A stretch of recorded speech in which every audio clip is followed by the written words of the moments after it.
fellow Henry Moss. Henry, well, he is a mathematician, statistician by training. He was an undergraduate in Cambridge, but then went to do his PhD in Lancaster in the excellent Centre for Doctoral Training that they have there. And then he worked for a while in the sort of startup ecosystem, and then decided to return to more academic research, which has been great for us, and we're very excited about him being involved in the ICCS and indeed the broader Vesri network. He's already visited the people at M Squared Lines, and is also hopefully exploring ways to also interact with some of the people from DataWave. And today he will be talking to us about something to do with Bayesian statistics, I'm pretty sure. So over to you, Henry, and I look forward to hearing what you got to say. Cool. All right. Thanks, Com. Let me share my screen. Can everyone hear me, by the way? Yeah, very good.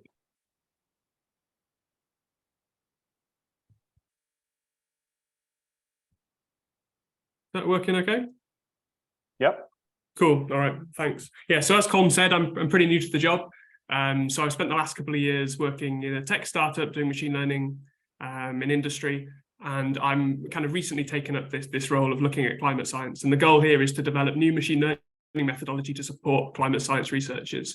There's a couple of bits I'm doing. I'm interested in building some new methodology for equation design, but on the other side, I'm also interested in applying some of the methods that I already know to problems in climate science. And one of these that I've identified already is actually there's a whole host of kind of cool machine learning research out there that is basically perfectly built to help us calibrate climate models.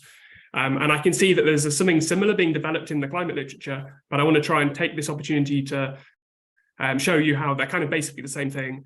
We shouldn't really reinvent the wheel here. And I'm really excited to kind of teach people about more complicated methods along these lines. And we can see if we can use them to calibrate climate models. So I know there's a couple of people here that know a lot about this already. But kind of if you sort of hold on, it'll get a bit more interesting towards the end, I think. And I'm actually talking to the DataWave people about these sort of ideas tomorrow. So hopefully this will just sort of set the scene. But please do interrupt if you have any questions or queries or anything as we go through. But just to, again, set the scene here, we're interested in looking at some sort of climate model, which might look something a bit like this. So this is something that's meant to explain what we see in the real world. But crucially, there's often some parameters that have to be pinned down here. So these lambdas here could be perhaps dozens of parameters that reflect various physical constants and other kind of typically just numbers that we're trying to fine tune so that our model matches what we see in the real world. So we have some observations, we have a model, and we want the model to match the observations. Unfortunately, this is quite a tricky problem. I mean, it sounds quite straightforward, but actually just trying one single configuration of these parameters could take a very long time. So it could take weeks, months, years, hopefully not years, but certainly months to run a single climate model, enough to be able to evaluate it. And therefore, it's not appropriate to think about something like brute force here. So if you imagine I only had, say, 4 parameters I was interested in tuning, and I wanted to have a grid of a 10 by 10 by 10 by 10 grid, that's already 10,000 evaluations of the climate model I would need, which means 10,000 trainings of the climate model, which would obviously take, astronomical amount of times.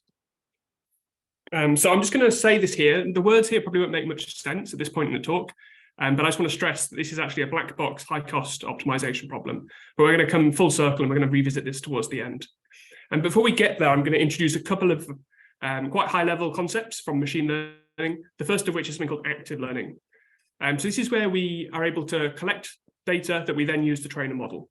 Okay, so normally we just have a ton of data and we fit a model to it and we make some predictions. That's the typical kind of machine learning workflow you would see. But actually, there are many settings where we have an ability to actually collect more data kind of as time goes on. So let's suppose we collect some initial data, we fit some sort of model. Here I'm using something called a Gaussian process, but it doesn't really matter. And then what I could do is actually collect more data and refit the model. And the idea is that you do this several times and you end up with a nice final model that is in some way kind of better than the original model you had. So you've collected more data, so the model should be better. And just a very straightforward example here. Sorry, I just need to move. There we go. Imagine I'm trying to learn this black wiggly line. So I could just randomly collect some data. So these little red crosses, which are quite small, I guess, could be the data points, and then I fit a model. So this the blue line here is the model that I fitted, and these dark blue lines kind of represent my uncertainty. So this is the sort of nice output you get from a model like a Gaussian process. And then what I can do is just kind of sample more data points, refit the model, sample more data points and refit the model. So you see, as time goes on, my model is getting much better, right? The amount of uncertainty I have is getting much smaller, and the blue line, which you can't really see, maybe I need to change the colors of this one, is getting much closer to the black line, which is the truth. Okay, so this is great. But the way I did this was just completely random sampling. And actually, there's much more clever things we can do. And that's what active learning is. So this is where we are sequentially collecting more and more data, but we're specifically choosing this data so that it improves the task at hand. So for example, if I'm trying to do something like regression, which is what I showed you in the previous slide, so I'm just trying to match that black line with the data. I just want to collect my data to improve the global accuracy of my model. If I'm doing something like Bayesian optimization, which is going to be the focus of the rest of this talk, then I want to do something like collect the data in the regions where I'm interested in. But I'll pin down what this means later on.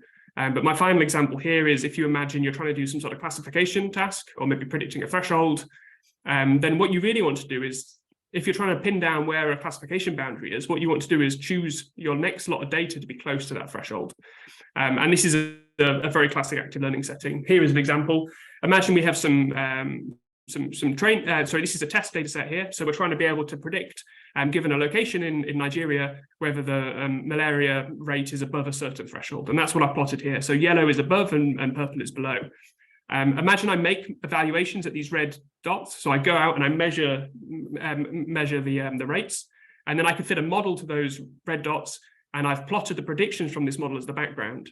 So the yellow and the purple here. So ideally, we want this yellow and purple to look very similar to the one on the left. If we instead do something clever like active learning, we can kind of collect data points that's actually useful for the task at hand. So you see, I'm able to get a much better model out of kind of carefully choosing where these red points should be. And this is kind of the motivation behind considering active learning methods. And this is something that I've worked on throughout my PhD and while I was in industry, all of these sort of methods. But we're going to focus on a very particular example here, which is something called Bayesian optimization. So this is the example of using active learning in a setting where what we care about is optimizing some function. Okay, so the way I'm going to introduce this is just through some demonstrations. But let's suppose we're trying to maximize a one-dimensional function, but we're trying to do it with as few function evaluations as possible. So this blue line here is the true underlying function, and we're trying to maximize this. We don't know what this blue line is, so we have to basically learn that, but we want to be able to do it with as few actually evaluations of the curve as we can. So there are kind of two maxima, but they're local maxima on the edges, and they're quite rubbish, so we don't really want to find those. There's one there that's kind of okay, but the one we really want to find is this one, so this sort of middle hump. That seems to be the best one. So we want to be able to find where this green arrow is, again, in as few actual evaluations of the function as we can. So let's suppose that what we've done so far is just make 5 evaluations. So this is what we can see. Okay, so we've got these 5 dots here. So we now need to think about where should we make our next evaluation. So there's 2 kind of candidates. I normally do this in an interactive way, but I guess that's not going to work over the internet. But there's kind of 2 key areas here. So this area here is quite interesting because we have no idea what's going on. So we probably should make an evaluation over here to pin down that there isn't a function value up here somewhere. It's also worth probably focusing future evaluations around this point here because we know there is some good area of the function there. So this is known as an exploitation trade-off. And this is what underpins a lot of the machine learning algorithms that I'm going to introduce. So yeah, either we go over here with our next evaluation because we want to kind of explore the search space, or we might go somewhere around here because we want to exploit. And the way we do this is to make this in a more principled way, these decisions in a more principled way, what we do is we fit a model. So this is kind of as I introduced before. We have some data, we fit a model, and we use that model to choose the next data points. So that's what I've done here. So these 5 data points I showed you before are kind of here with these crosses, and I fit in a model through this data. And this is a Gaussian process in this case. I'm not going to bother explaining what that is, but this is a type of machine learning model that gives us nice uncertainty estimates. And that's what I plotted in the light orange here. The dark orange is our best guess, so kind of our main prediction of what we think the function is given our data. and the orange here denotes kind of the amount of uncertainty. So it's completely possible that we might actually have a point up here if we were to evaluate it. We really don't know at this point. So this is it zoomed in a bit. And then what we do is we say, okay, what is our current best solution? So at the moment, we have a solution around here, which is our best one. And then what we're interested in doing is picking the next one that gives us the biggest improvement over that point.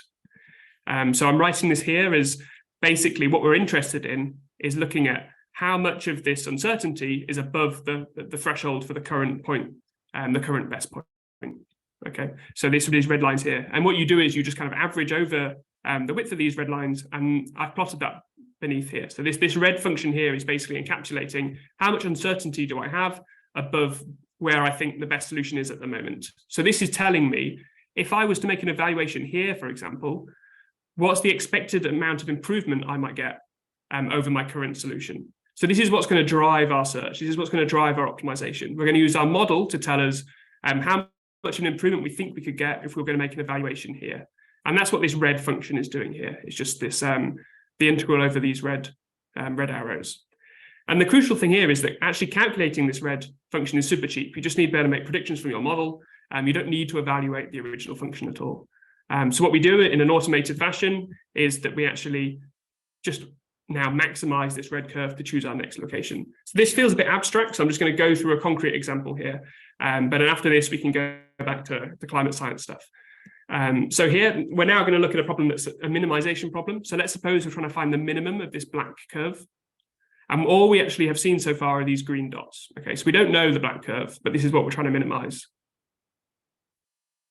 Now, suppose I fit my probabilistic machine learning model, so my Gaussian process, to these green data points, and I've plotted my best guess in the blue line here and my uncertainty in the light blue. Okay, and then this expected improvement, so this red line on the bottom here, I've also plotted. And now I'm denoting the actual maximizer of this red line, so the point that I think is going to give me the biggest improvement by this vertical red line here. So what I simply do now is I actually choose that location there to be my next function evaluation.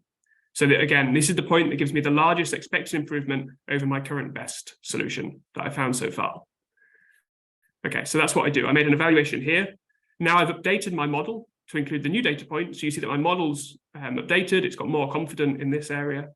And you can see now actually the acquisition function has also changed. So now it's telling me I should evaluate over here.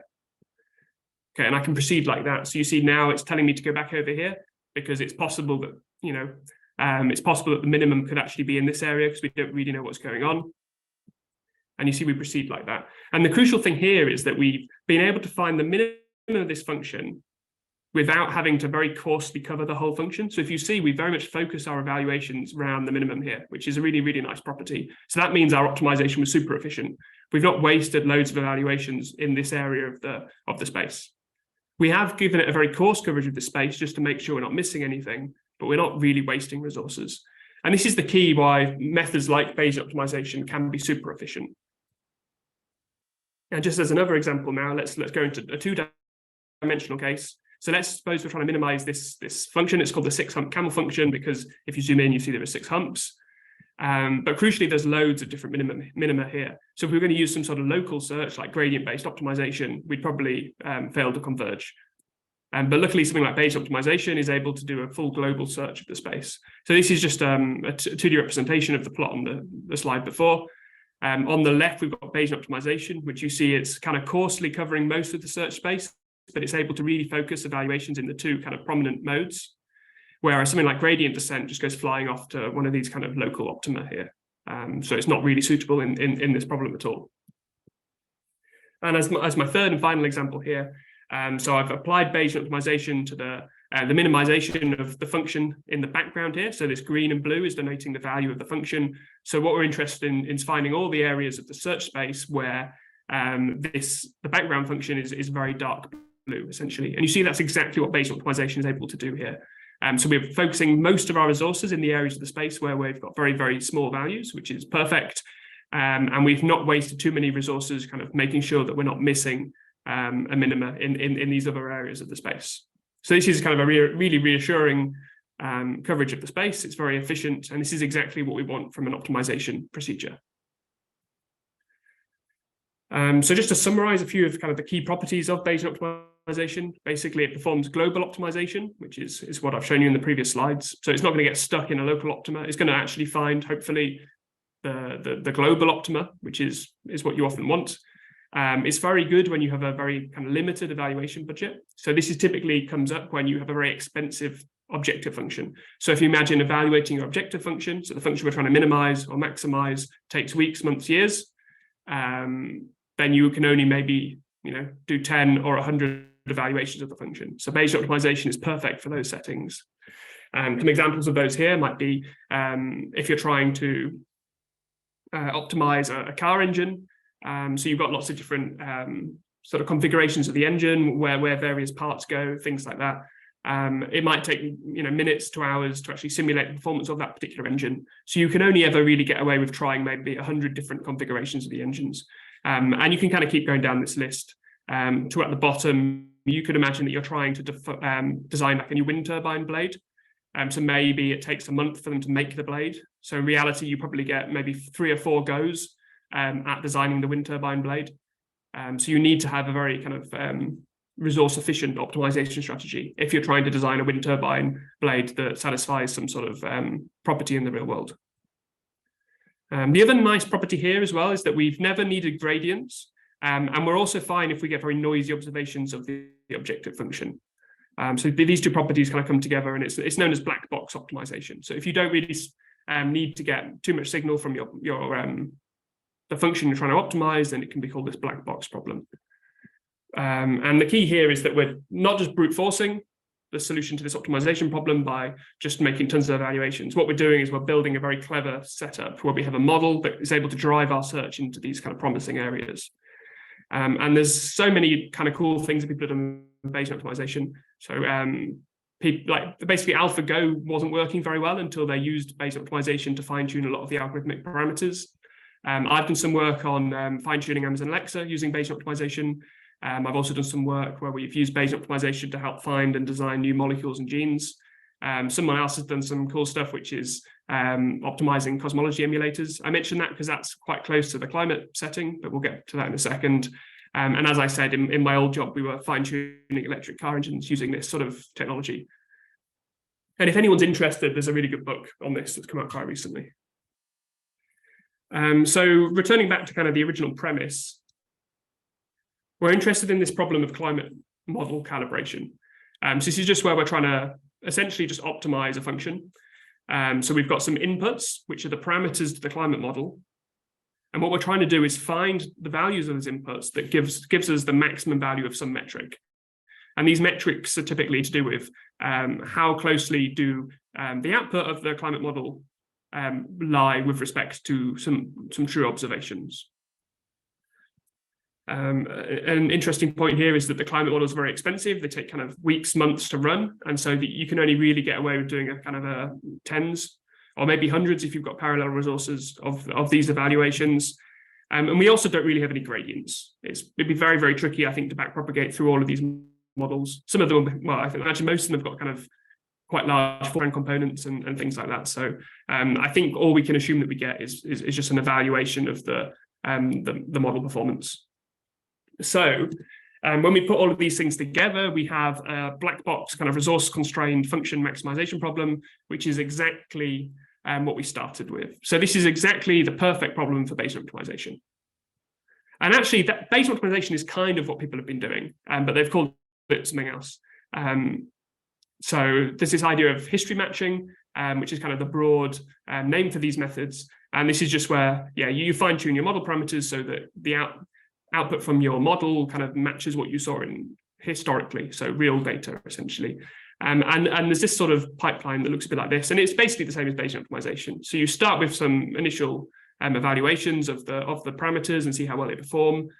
You train some sort of emulator, which is the model that I discussed earlier, so the Gaussian process model.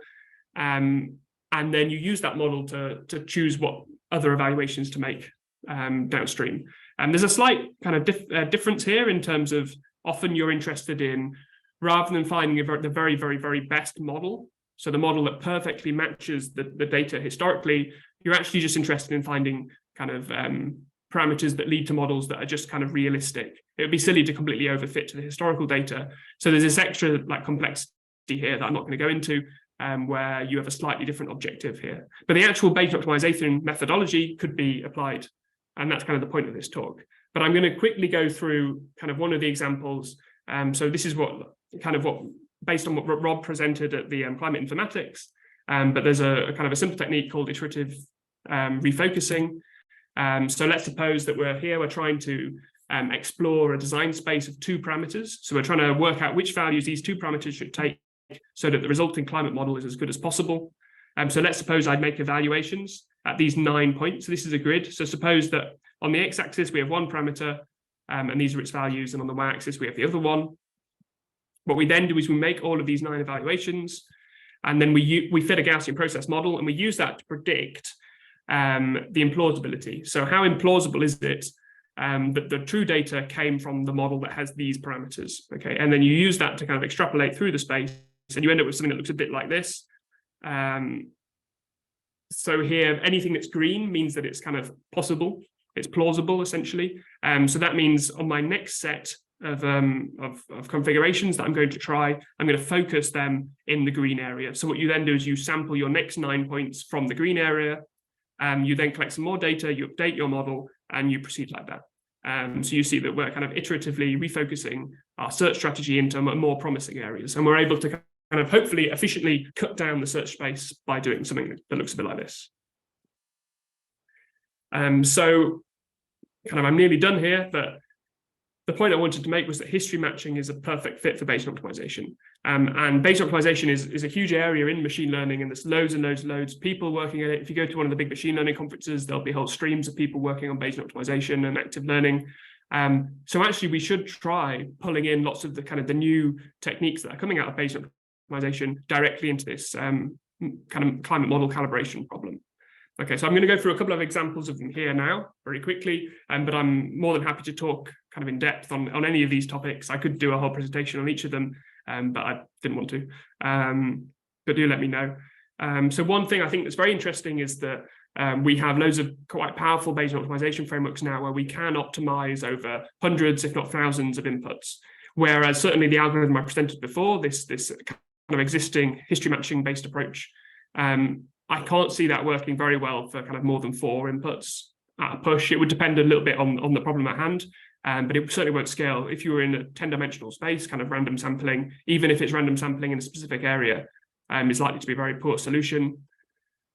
There's also a lot of work on using kind of exploiting parallel hardware. So the way we do that at the moment in the iterative refocusing is kind of based on a random sampling. That's been proven to be a bad idea in the Bayesian optimization literature, and there's lots of very powerful techniques that can exploit parallel hardware, especially asynchronous hardware, which I think is quite an interesting point, but I can talk about that if anyone's interested. There's also a big focus in the Bayesian optimization literature on multi-objective optimization. So this is where there might be several different objectives we have, and I'm sure that is the case in climate model calibration. We might be looking for a model that matches our historical data well, but also is quite cheap, or also runs quickly, something like that. There's kind of a whole host of different objectives, and we have methods in Bayesian optimization that help you work out what inputs kind of lead to different combinations of objectives and things like that. We also have a lot of work on structured input spaces. So at the moment, it seems most of the history matching approaches basically just assume you have this kind of Euclidean search space, but actually there's lots of fancy stuff you can do. And I know that in the climate modeling world, you have a lot of these coupled models, and there's a lot of ways that you can kind of impose that structure directly into the Bayesian optimization algorithm. So you can think of giving that kind of as a prior, and that can dramatically speed up the optimization procedure as well. And this is my final one, but this is quite a big one. This is something I know quite a lot about. But multi-fidelity is a massive part of modern Bayesian optimization. And this is where you try and optimize one very expensive black box function by somehow exploiting the fact that you can evaluate that black box in a cheap but rough way. So if you imagine I could run my ginormous climate model, it might take months and months, but if I run it at a super coarse resolution, maybe I can get some sort of answer back in a day. Of course, that's not going to give me exactly the same information as it would have done if I'd ran the full model, but it might be enough information that I can kind of quite quickly decide that some certain parts of the search space, or certain combinations of parameter values, are just ridiculous and aren't worth bothering with. So I think this is kind of one of the biggest ways you could speed up this climate model calibration task. But yeah, I'd really like to talk to people about that. Hopefully I'll get to talk to the DataWave people about this tomorrow. But basically, I want to just stress this point that we have a huge amount of methodology in the machine learning literature that is kind of perfect for this climate model calibration task. And I'd really like to work on it with some climate scientists. So please do reach out to me if you have any questions or concerns. But yeah, thanks. Thank you very much, Henry. Questions, comments? Yes, Robert. Yeah, hi Henry. Thanks for the great talk. Yeah, I was really interested. I was particularly interested about the stuff you mentioned about like async processing. So is the idea behind that effectively because in like a Bayesian optimization framework, you have a more advanced, effectively like where you can kind of guess where the algorithm wants to go next? Is the idea to kind of like preemptively sample where you think the algorithm is going to go, as opposed to in like the iterative refocusing framework, you don't know where you're going to go until the end of a complete wave of refocusing? So that's one aspect of it. So that's known as, I mean, there's all sort of manner of stupid words because it's machine learning, but there's a load of non-myopic algorithms, that's what they're called, and they do exactly that. And that can be another way to kind of give you a significant speed up in optimization. But what I meant here actually was to do with the hardware itself. So if you imagine you're running on a cluster, maybe you set off 10 climate models to run, maybe some of them might finish first. So then you'd want to kind of quickly set them going on the next set of points. So that would be an asynchronous setting. And it's not kind of obvious how you would do that in the existing kind of iterative refocusing sort of way of thinking. There's also another point here, which is that we have very sophisticated methods that can deal with like jobs that break. So if I set off 10 climate models, for example, and one of them kind of broke, so just the hardware failed or whatever, and this happens a lot in HPC. We've got ways to kind of take into account that that's happening without just ruining the kind of the guarantees of the algorithm. Okay, yeah, that would be, yeah, we could definitely reach out and talk more about that, because that would be, at least in our case, that'd be very, very useful to find more about that.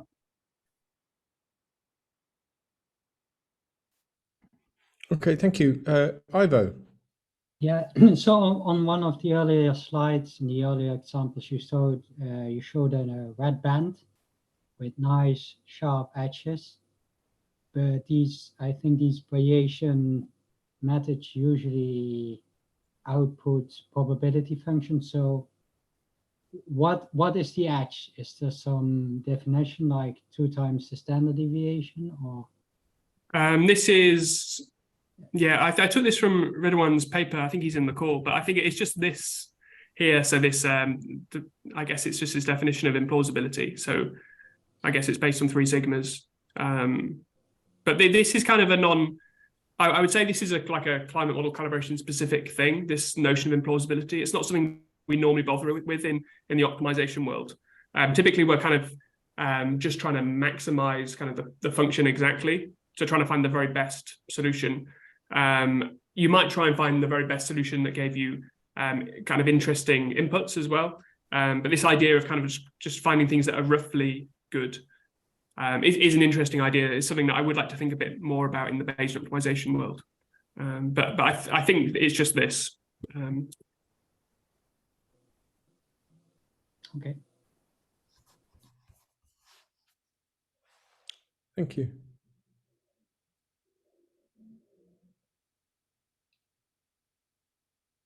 Dominic. Thanks, Henry, for a very nice talk. So going back to when you were showing us the GPs and how there was a sort of, you were using information from the fitted Gaussian process model to sort of work out where to go next, right? Where to sample next for your functions.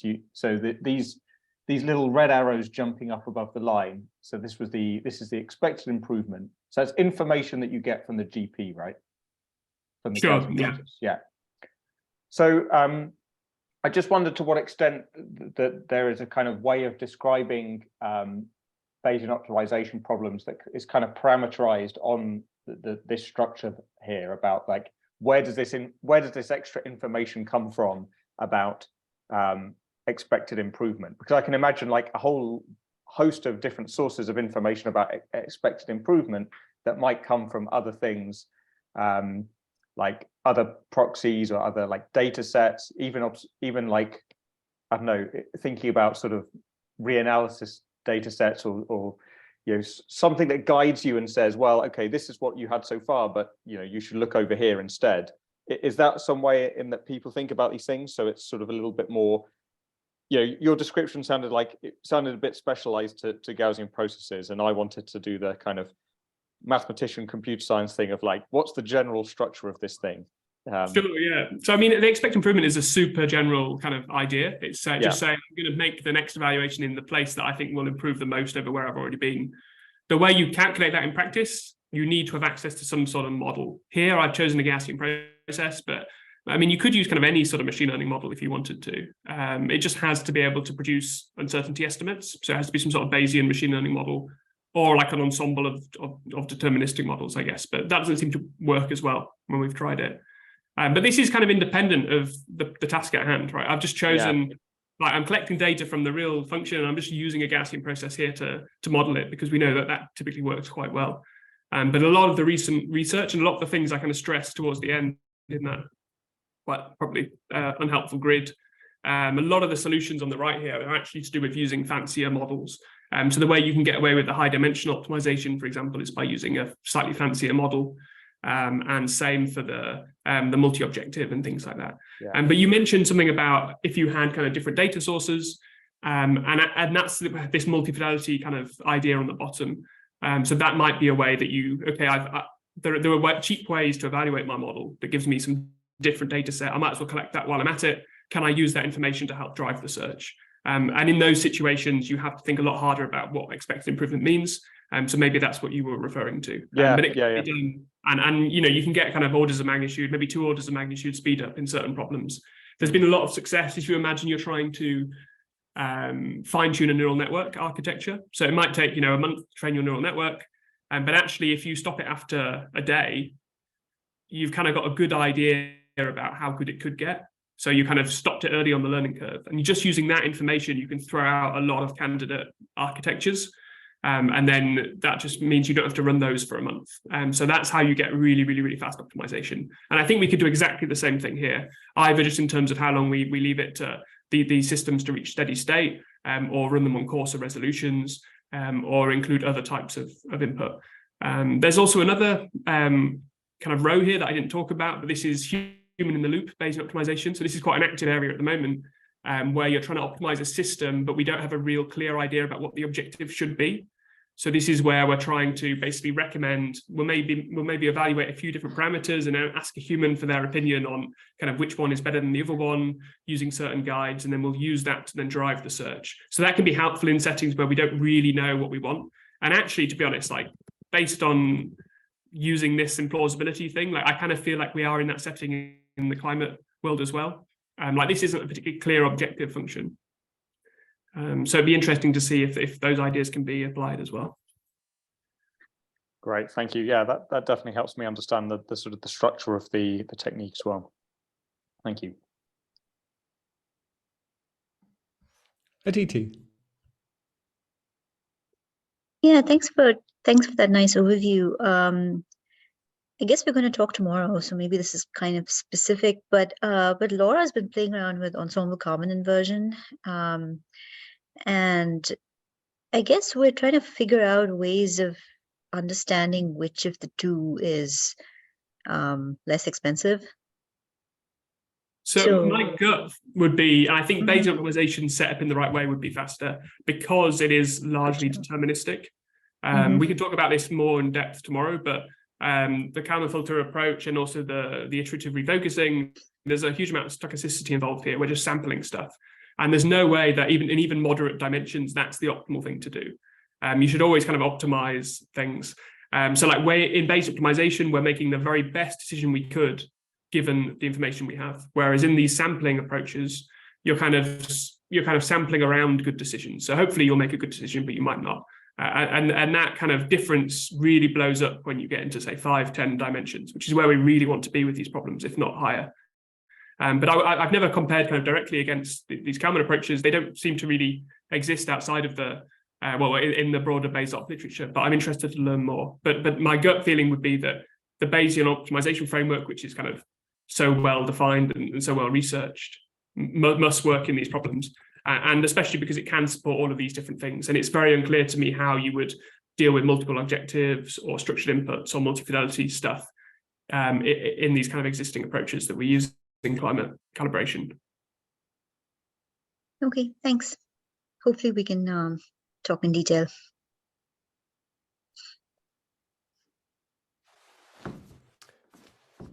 Laura. Hi, thank you, Henry. So if I wanted to run 5 models at once in Bayesian optimization, how do you make sure that they're still fairly spread apart so that you're optimizing your expected improvement? Sure. So expected improvement is together, I guess. Yeah, so the example here where I'm talking about expected improvement, that's only really geared up for choosing a single point at once, which is what you've identified. And you can't just keep doing the same thing. So I can't just keep maximizing this acquisition function, this red line here, to get like 5 different points. That's not how it works. But there's loads of different ways. So you can define a batch expected improvement. So what you do is you choose your, say, 5 points so that then so they in total give you the largest improvement. And there's loads of kind of cool work there. But typically they boil down to some notion of like how good the point is going to be. So how useful, how much information is it going to tell me? But also how diverse are these, say, 5 points? And we've got that pinned down as well. There's lots of different ways of measuring that with theoretical and empirical guarantees. But this batch problem is something that people are very interested in Bayes opt. And it's very, very rare that a sampling-based approach is the optimal way to do things. Okay, thank you.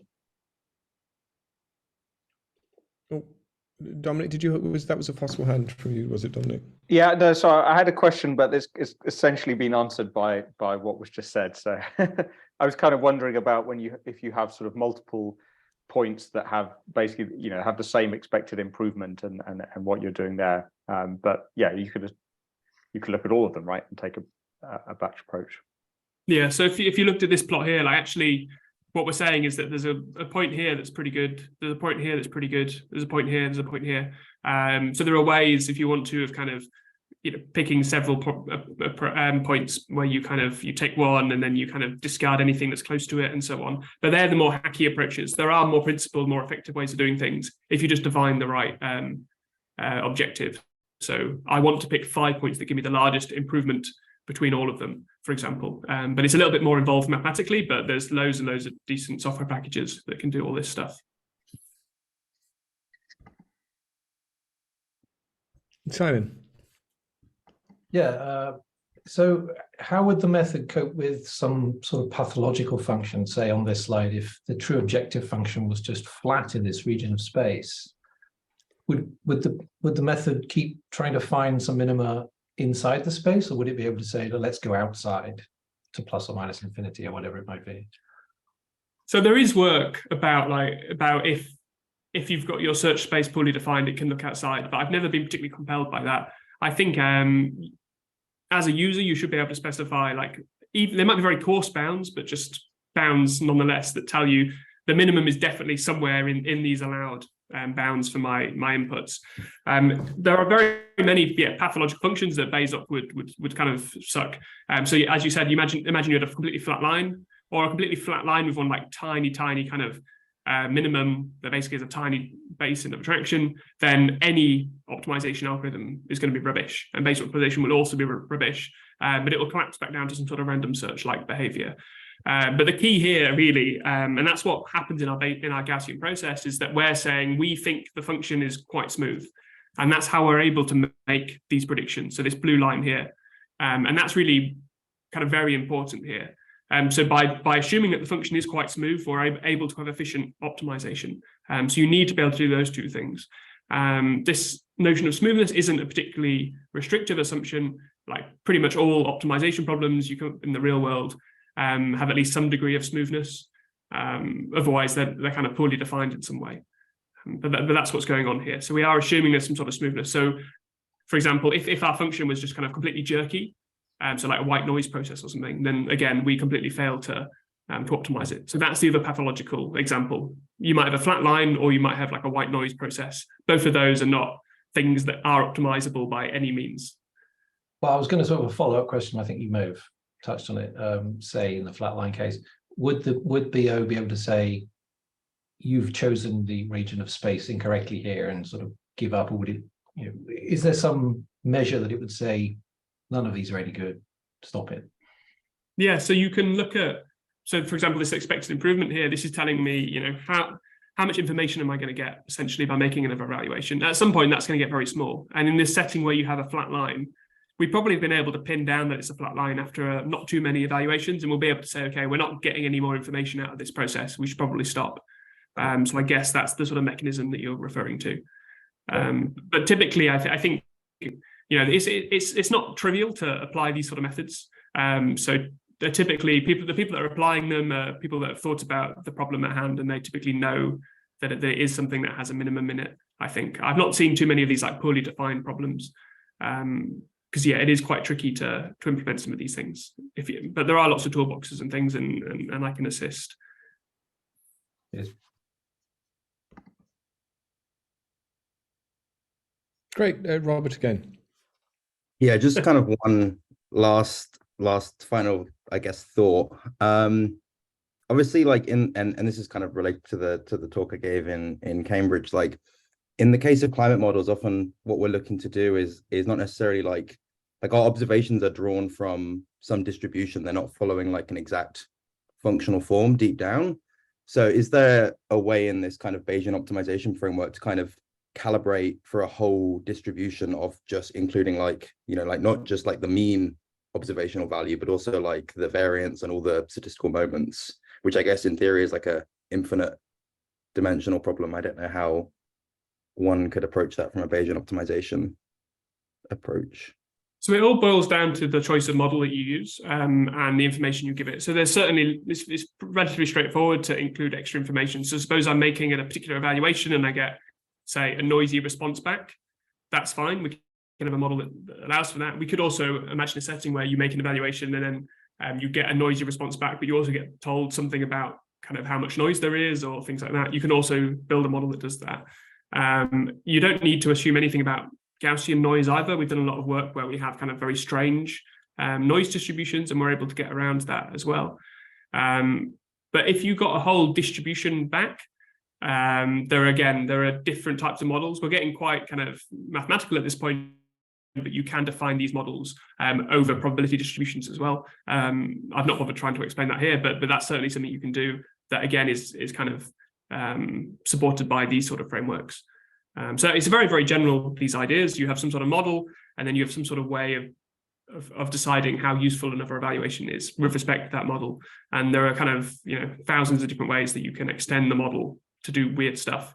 And the framework still holds, and we still have various guarantees on things. Cool. Thank you. Great, thank you, Robert and Henry. Any further questions? Well, I will exploit the chair's privilege and ask one last question then, trying to get you to be indiscreet. So Henry, you were saying that you were seeing some evidence of kind of reinventing the wheel in the climate literature. Can you sort of name names, or at least say some specific things that you think are coming out that's already much better developed in the proper machine learning literature? Yeah, so we have stuff. I think that this idea of the iterative refocusing is clearly not the optimal way to solve these problems in terms of the sampling. I think it's fine in 2D, but anything higher, it'll just kind of break. But there has been some more recent work where there's kind of clever, what I would call an acquisition function, so more like the expected improvement approach I talked about earlier, have been proposed. but they kind of relate to kind of early versions of some acquisition functions in the Bayes-Op literature that have been kind of refined to deal with batches, to deal with multi-fidelity, to deal with high dimensional spaces and things like that. So I think it's important we just kind of jump in to where the Bayes optimization literature is now, rather than kind of just work our way back through it and publish the whole, the whole shebang sort of piece by piece again in the climate literature. Okay, yes, and indeed, why not use the best available tools? Well, furthermore, as we're starting to lose some more people, I think this would be a great place to stop. Henry, that was fantastic, just exactly the sort of thing we want here. And I'm glad to hear that you're going to be talking to the DataWave people technically soon. So great. Okay, thanks everybody for joining, and thanks again, Henry, for a great talk. And we can get off before the hour, which is going to be all good. All right. Okay, see you again the next time. Thanks. Thank you. Bye. Thanks, Henry. Thank Bye. you.